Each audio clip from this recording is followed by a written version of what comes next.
வணக்கம். நான் உங்கள் கோடங்கி. தமிழ்நாடு சட்டமன்றத்தினுடைய அந்த பேரவையினுடைய ஸ்ட்ரென்த்து, அந்த நமக்கு இருக்கிற மெஜாரிட்டியை நிரூபிப்பதற்கான காலம் நாளைக்கு இருக்கிறது. நாளைக்கு எல்லா உறுப்பினர்களும் அந்த ஃப்ளோர் டெஸ்ட்டில் கலந்து கொள்ள வேண்டும். அவங்க போடுகிற வாக்கு நம்முடைய சட்டமன்றத்தினுடைய மெஜாரிட்டியே தாவேகாவுக்கு வழங்கி இருந்தால் 118க்கு மேலே அவங்க வாக்குகளை வைத்திருந்தால் அவர் வெற்றி பெற முடியும். ஆல்ரெடி அவருக்கு வாக்கு இருக்குது, 120 வாக்குகள் அவருக்கு இருக்குது. ஒரு தொகுதியை ரிசைன் பண்ணிட்டார்.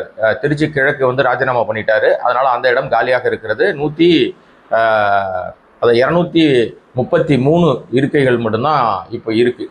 அந்த 233 இருக்கைகளில் அவருக்கு 120 119 இடங்கள் அவருக்கு இருக்கிறது. சபாநாயகர் ஒருவர் இருக்கிறார். இதுக்கு இடையிலே பார்த்தீங்கன்னா இப்போ அதில் ஒரு ட்விஸ்ட் இருக்குது. அதில் ஒரு பெரிய பரபரப்பும் சிக்கலும். ஒரு ஓட்டும் விஜய் அவர்களுக்கு, முதல்வராக பதவியேற்றிருக்கிற விஜய் அவர்களுக்கு அந்த ஒவ்வொரு ஓட்டும் ரொம்ப முக்கியம். ஏன்னா இன்னைக்கு உள்ள சூழல், இப்போ நான் பேசிக்கிட்டு இருக்க இந்த நிமிட சூழல் வரைக்கும் அவருக்கு 119 இடங்கள் அவர்கிட்ட இருக்கு. பெரும்பான்மை அது போதும். அது சரியாக அவருக்கு வாக்காக மாறினாலே அவர் பெரும்பான்மை நிரூபித்து விட்டார். எனக்கு தெரிஞ்சு பெரும்பான்மையை அவர் ஈஸியாக கடந்து போயிடுவார்னு நான் நம்புகிறேன். ஏன் நம்புகிறேன் அப்படின்னா, ஈவினிங் மேலே இன்று நான் அவங்ககிட்ட பேசிகிட்டு இருக்கிறேன். இன்று மாலையே பல அதிரடிகள் தமிழ்நாடு சட்டமன்றத்துக்குள்ளேயும் தமிழ்நாடு அரசியலிலும் மாற்றங்களை நம்ம பார்க்க போகிறோம். அதன் முதற்கட்டமாக தான் நேற்று இரவு வரை அந்த பரபரப்புகள்லாம் ஓடிச்சு. நான் எதை பற்றி பேசிகிட்டு இருக்கேன்னு உங்கள் எல்லாருக்கும் தெரியும். அதிமுக மீண்டும் உடைந்திருக்கிறது. அது இப்போ நான் பேச வந்த விஷயம் அது இல்லை. அது சம்பந்தமாக நான் தனியாக வேறொரு விஷயங்கள் சொல்கிறேன். இப்போ அந்த நம்பிக்கை வாக்கெடுப்பில் 119 இடங்களில் ஒருவர் வாக்களிக்க தடை விதித்து சென்னை உயர்நீதிமன்றம் உத்தரவிட்டிருக்கு. என்னங்க புதுசாக இருக்குது, பெரிய குண்டா போடுறீங்கன்னா உண்மைதான். இப்போ அந்த ஒருவர் யார் அப்படின்னா சீனிவாச சேதுபதி அப்படின்னு சொல்லி அவருடைய பேர். அந்த சீனிவாச சேதுபதி யார் அப்படின்னா திருப்பத்தூர் தொகுதியினுடைய தாவேகா வெற்றி வேட்பாளர். அவர் தான் தாவேகாவுடைய திருப்பத்தூர் தொகுதியினுடைய எம்எல்ஏவாக வெற்றி பெற்ற சான்றிதழை வாங்கிட்டார். அவரை எதிர்த்து நின்றவர் அமைச்சர் பெரிய கருப்பன். இந்த ரெண்டு பேருக்கு இடையில எவ்வளவு வாக்கு வித்தியாசங்கள் அப்படின்னா பெருசு கிடையாதுங்க. ஒவ்வொரு வாக்கும் ஒரு வெற்றியை தீர்மானிக்கும், ஒவ்வொரு வாக்கும் ஒரு தோல்வியை உறுதிப்படுத்தும் அப்படின்னு சொல்லுவாங்கல்ல. ஒரு வாக்கு மிக முக்கியம். ஏன்னா ஒரு வாக்கு வித்தியாசத்துல வாஜ்பாய் அரசாங்கமே கவுந்துருச்சு. இந்திய நாட்டினுடைய பிரதமராக இருந்த வாஜ்பாய் அரசாங்கம் கவிழ்ந்தது ஒத்தை ஓட்டுல. ஒரு ஓட்டுனால ஒரு அரசாங்கத்தையே கவிழ்க்க முடியும்னா அதே நிலை தமிழ்நாட்டில் இன்றைக்கு ஆஸ்பர் திட்டத்தின்படி இருந்தாலும் அந்த ஒத்தை ஓட்டு மிக முக்கியமாக பார்க்கப்படும். அந்த ஒரு ஓட்டு நீ நம்பிக்கை வாக்கெடுப்பில் கலந்து கொள்ள தடை விதித்து சென்னை உயர்நீதிமன்றம் உத்தரவிட்டிருக்கிறது. இந்த உத்தரவுக்கு காரணம் ஒரே ஓட்டு தான். புரியலையா? அவர் வெற்றி பெற்றதும் ஒரு ஓட்டில் தான். திருப்பத்தூர் தொகுதியில் ஒரு ஓட்டு வித்தியாசத்தில் பெரிய கருப்பனை, திமுக முன்னாள் அமைச்சர் பெரிய கருப்பனை தோற்கடித்து வெற்றி பெற்றிருக்கிறவர் சீனிவாச சேதுபதி. அவர் விசில் சின்னத்தில் தாவேக்கால் நின்றவர். அதை எதிர்த்து பெரிய கருப்பன் நீதிமன்றத்தை நாடினார். பெரும்பாலும் சொற்ப ஓட்டுகள், 50 ஓட்டு, 20 ஓட்டு, 40 ஓட்டு, 200 ஓட்டு, 300 ஓட்டுனா கூட அவங்க சேலஞ்ச் பண்ணுவாங்க. எனக்கு மீண்டும் நீங்கள் இப்போ ரீவேல்யூவேஷன் போடுவாங்க இல்லையா? பரீட்சையில் மார்க்கு கம்மியாயிட்டாங்க, இல்லைனா ஃபெயில் ஆயிட்டாங்க, நம்ம எதிர்பார்த்த மார்க் வரல, நான் கரெக்டாக எழுதினேன், மார்க் போட்டவங்க தப்பாக போட்டாங்க, என்னுடைய பேப்பரை சரியாக திருத்தலைன்னு ரீவேல்யூவேஷன் பண்ணுற மாதிரி என்னுடைய வரையறைக்குட்பட்ட என் தொகுதியினுடைய வாக்குகள் மீண்டும் என்ன பண்ணணும், அந்த விவிபேட்ல இருக்கிறத என்ன பண்ணணும் அப்படின்னு சொல்லி பல பேர் பல முறைகளில் அவங்க எதிர்த்து நீதிமன்றத்தை நாடி இருக்கிறார்கள். உங்களுக்கு இன்னும் ஒரு விஷயத்த சொன்னா சரியா வரும். நம்முடைய முன்னாள் சபாநாயகராக இருந்த அப்பாவு அவர்கள் ராதாபுரம் தொகுதியில முன்னாடி ஒரு முறை போட்டியிட்டார். அதாவது கடந்த தேர்தலுக்கு முந்தைய தேர்தலுக்கு முன்னாடி ஒரு 2 தேர்தலுக்கு முன்னாடி அவர் போட்டியிட்ட போது அப்போ அவரை எதிர்த்து போட்டியது இன்பதுரை, அதிமுகவை சேர்ந்த இன்பதுரை போட்டியிட்டார். இவர் வெற்றி பெற்று விட்டார். யாரு? அப்பா இன்பதுரை வெற்றி பெற்று விட்டார். ஆனால் அப்பாவும் நான் தான் வெற்றி பெற்றிருக்கிறேன், அவர் இந்த மாதிரி தபால் வாக்குகள்ல நிறைய முறைகேடு நடந்துச்சு, தபால் வாக்குகள் எண்ணப்படவே இல்லை, ஆகவே அவர் வெற்றி பெற்றது செல்லாதுன்னு அறிவிக்க சொல்லி மீண்டும் மறு எண்ணிக்கை நடத்த சொல்லி அவர் நீதிமன்றத்தை நாட்டினார். அந்த நீதிமன்றத்தில் வழக்கு நடந்துகிட்டே இருந்துச்சு. இதுக்கு இடையிலே காலங்கள் ஓடிக்கிட்டே இருக்கு. அவர் எம்எல்ஏவாக பதவியேற்று விட்டார், சம்பளம் வாங்க ஆரம்பிச்சிட்டாரு, எம்எல்ஏவாக தொடர ஆரம்பிச்சிட்டாரு. ஒரு பக்கம் நடந்துகிட்டே இருக்கு. இந்த தேர்தல் முடிந்து விட்டதுனால தேர்தல் வழக்காக அது தாக்கல் பண்ண முடியல. அடுத்தது மீண்டும் இவர் அந்த விடாமல் போராடிட்டே இருக்கார் அப்பாவு. நீதிமன்றத்தில் வழக்கு நடந்துகிட்டே இருக்கு. முதல் 6 மாதம் முடிந்தது, அப்புறம் 1 வருஷம் முடிந்தது, 2 வருஷம் முடிந்தது, 3 ஆண்டுகள் முடிந்தது, 4 வருஷங்கள் முடிந்தது. ஆட்சி காலமே முடிகிற சூழல் வரும்போது ஆட்சி முடிகிற நேரத்துல நீதிமன்றம் ஒரு உத்தரவை பிறப்பித்தது. அது என்ன உத்தரவு தெரியுமா? அப்பாவு வெற்றி பெற்றது செல்லும், அப்பாவு இன்பதுரை வெற்றி பெற்றது செல்லாது, அந்த தொகுதியில அப்பாவு தான் வெற்றி பெற்றார், எண்ணிக்கையில குழப்பம் நடந்திருக்கிறது, தபால் வாக்குகள் மாற்றப்பட்டிருக்கிறது அப்படின்னு ஏதோ ஒரு காரணத்தை அவங்க அதுக்கான ஆதாரங்கள்லாம் வெளியிட்டு 5 ஆண்டுகளுக்கு பிறகு அப்பாவு வெற்றி பெற்றதாக சொன்னார். இதுக்கு இடையிலே அப்பாவு அந்த கட்சியிலேருந்து அடுத்த கட்சிக்கு தாவி, அவர் காங்கிரஸ்ல இருந்தார் அப்பாவு, அங்கிருந்து திமுகவுக்கு தாவி திமுகவில் நின்று மீண்டும் எம்எல்ஏவை பதவி ஏற்றுக்கொண்டார். பதவி ஏற்ற ஒரு பதவி போயிட்டு இருக்கும் போது அது தீர்ப்பு வருது. இதுக்கு இடையில 5 ஆண்டு காலம் எம்எல்ஏவாக பதவி சுகத்தை அனுபவித்து விட்டு எல்லா சலுகைகளையும் பெற்றுக்கொண்டு சம்பளம் வாங்கிட்டு செல்வ செழிப்போடு வாழ்ந்தவர் இன்பதுரை. அவர் வெற்றி பெற்றது செல்லாதுன்னு அறிவிக்கிற காலகட்டத்தில் அவர் எம்எல்ஏவே இல்லை. இதான் பயங்கர சுவாரஸ்யம். இப்படி பல சுவாரஸ்யங்களை நம்ம பார்க்க முடியும். அந்த அடிப்படையில் இப்போ அதை ஏன் சொன்னேன்னா, அது போன்ற ஒரு சுவாரஸ்யமான நிகழ்வு தான் திருப்பத்தூர்ல நடந்திருக்கு. திருப்பத்தூர்ல ஒரு ஓட்டுல வெற்றி தோல்வி தீர்மானிக்கப்பட்டிருக்கிறது. அதை எதிர்த்து பெரிய கருப்பன் சேலஞ்ச் பண்ணியிருக்காரு. ஈஸியா சேலஞ்ச் பண்ணலாம். ஏன்னா ஒரு ஓட்டு மீண்டும் ரீகவுண்டிங், நீங்க வாக்கு அந்த நம்ம பட்டன் அமுக்கணும்ல, அந்த எந்திரத்துல உள்ள வாக்குகள் எண்ணப்பட்டிருக்கு. இப்போ அவர் விவிபேட் நீங்க எல்லாம் பட்டன் அமுக்கும் போது, நம்ம எல்லாம் பட்டன் அமுக்கும் போது நமக்கு முன்னாடி ஒரு சின்ன துண்டு சீட்டு விழும் இல்லையா? இந்த துண்டு சீட்டு எண்ணப்படுவதே இல்லை. ஏன்னா அதை என்ன தேர்தல் கமிஷன் கூட்டு தெரிஞ்சிடும், தேர்தல் கமிஷனோட தில்முல்கள் தெரிஞ்சிடும், பிராணுத்தனம் தெரிஞ்சிடும், அயோக்கியத்தனம் தெரிஞ்சிடும். அதனால அதை எண்ண மாட்டாங்க எப்பவுமே. அதை எண்ணுவதற்கு இப்போ ஒரு கோரிக்கை விட்டுருக்காரு. அதை என்றது மட்டும் இல்லாம தபால் வாக்குகள், என்னுடைய மாவட்ட தபால் வாக்குகள், எனக்கு என் தொகுதிக்கு வர வேண்டிய தபால் வாக்குகள் வேறு மாவட்டத்துக்கு போயிடுச்சு, அந்த தபால் வாக்குகளும் எண்ணப்படணும். இதுக்கு இடையிலே சமூக வலைதளங்கள்ல பரவலாக ஒரு விஷயம் பரவுச்சு. என்னன்னா, 2 வாக்குகள் எண்ணப்படவே இல்லை. அதாவது எண்ணப்பட்ட வாக்குகள் குறைவாகவும் அறிவிக்கப்பட்ட வாக்குகள் அதிகமாகவும் காணப்பட்டுச்சு. அதுல 2 வாக்குகள் குறைவாக எண்ணப்பட்டிருக்கு.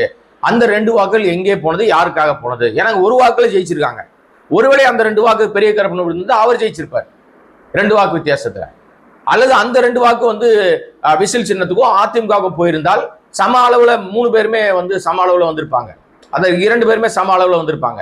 ஸோ வெற்றி தோல்வி என்பது டையில நின்று இருக்கும். ஆனா அதுக்காக என்ன, நம்ம சோழி போட்டா பார்க்க முடியும், இல்லை காசு உருட்டி போட்டு பார்க்க முடியும், இல்லை டாஸ் போட்டா வெற்றி தோல்வி நிர்ணயிக்க முடியும். அப்படி பண்ண முடியாது. ஆகவே அங்கே மறுதேர்தல் தான் உத்தரவிட முடியும்.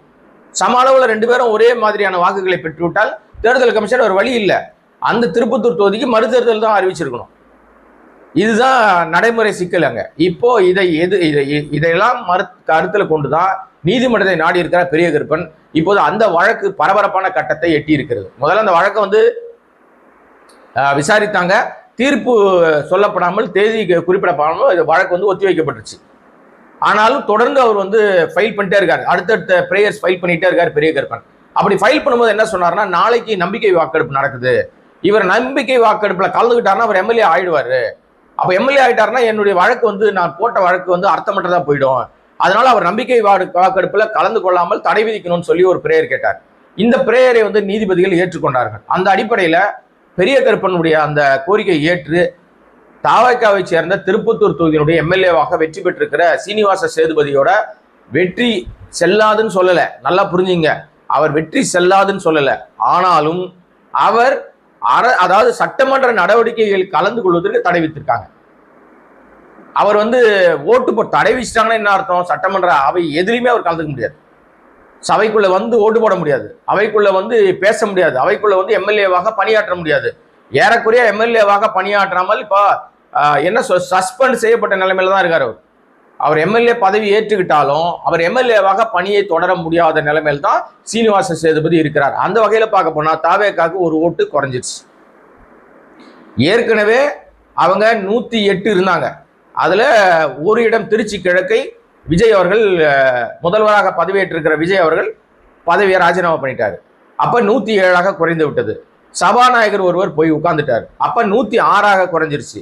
இப்போ இந்த சீனிவாச சேதுபதியும் ஒருவர் நீங்க நம்பிக்கை வாக்கெடுப்புல கலந்து கொள்ள தடை விதித்திருக்கிறது நீதிமன்றம். அப்ப 106 இருந்தது 105 குறைந்து விட்டது.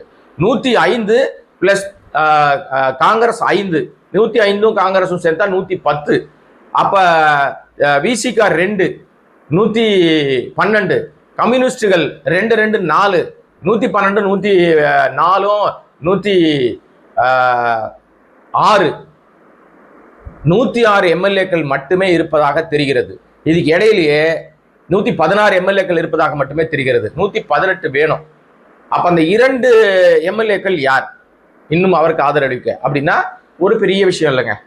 நிச்சயமா அது வந்து ஆதரவு கிடைச்சிடும். உடனே நான் இப்படி சொன்னதுனால உடனே நம்பிக்கை வாக்கெடுப்புல விஜய் தோற்று விடுவார் என்று கோடங்கி பேசுறாருன்னு நினைக்காதீங்க.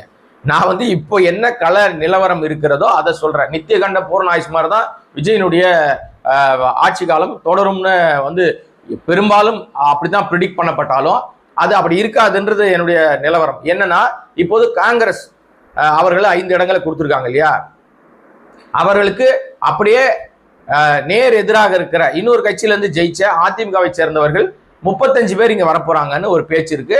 சபாநாயகர்கிட்ட தனியாக ஒரு கடிதம் கொடுத்துட்டாங்க. வேலுமணியை கட்சி தலைவராக, அதாவது சட்டமன்ற கட்சி தலைவராக அவங்க நீங்க தீர்மானிக்கணும், நீங்க அறிவிக்கணும்னு. ஏன்னா எடப்பாடி தான் அதிமுகவுடைய பொதுச் செயலாளர் சட்டமன்ற கட்சி தலைவராக தேர்வு செய்யப்படுவார்னு நினைக்கிறாங்க. 17 பேர் தான் எடப்பாடிக்கு ஆதரவாக கையெழுத்து போட்டிருக்காங்க. 35 பேருக்கு வந்து 32 பேருக்கு வந்து அங்க வந்து தனியாக கொடுத்துருக்காங்க.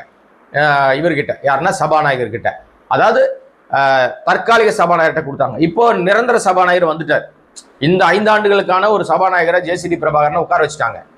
அவர்கிட்ட போய் இவங்க வந்து கொடுத்துருக்காங்கன்னு வச்சுங்களேன். இப்போ அவர் பெரும்பான்மை யார்கிட்ட இருக்கோ அதை தான் வந்து அறிவிப்பார். அந்த வகையில் வேலுமணி தான் சட்டமன்ற கட்சி தலைவராக உட்காருவதற்கு அவருக்கு தான் வாய்ப்பு வழங்கப்படும் நினைக்கிறேன். அப்படி இருக்கும் பட்சத்தில் அவர்கள் இன்று மாலை அதிமுக அந்த குழு டீம், வேலுமணி சிவி சண்முகம் தலைமையிலான டீம் வந்து இவரை சந்திக்கும். சந்தித்த பிறகு பெரும்பான்மை ஆட்டோமேட்டிக்காக வந்துடும். பிரேமலதாவும் நிச்சயமாக இவருக்கு சாதகமாக தான் ஓட்டு போடுவாங்க. அம்மா மக்கள் முன்னேற்ற கழக ஒரு எம்எல்ஏவும் இவருக்கு சாதகமாக தான் ஓட்டு போடுவார். புகழ்ந்து வாழ்த்தி பேசிட்டார் பயங்கரமா. ஸோ அந்த அடிப்படையில் தாவேகா குறிப்பாக முதலமைச்சர் விஜயனுடைய ஆட்சி வந்து 5 ஆண்டுகளுக்கு நீடிக்குதோ இல்லையோ 29 வரைக்கும் கண்டிப்பா அதுல எந்த பிரச்சனையும் வராது. அது என்னங்க 29ன்றீங்களா? 29ல பாராளுமன்ற தேர்தல் வருது. அந்த அடிப்படையில பாராளுமன்ற தேர்தல் வரைக்கும் பாஜக அரசாங்கம் இவர்களை வழிநடத்த காத்து கொண்டிருக்கும். அப்ப வந்து அவங்க என்ன பண்ணுவாங்கன்னா அவங்க வேற ரூல் எடுப்பாங்க.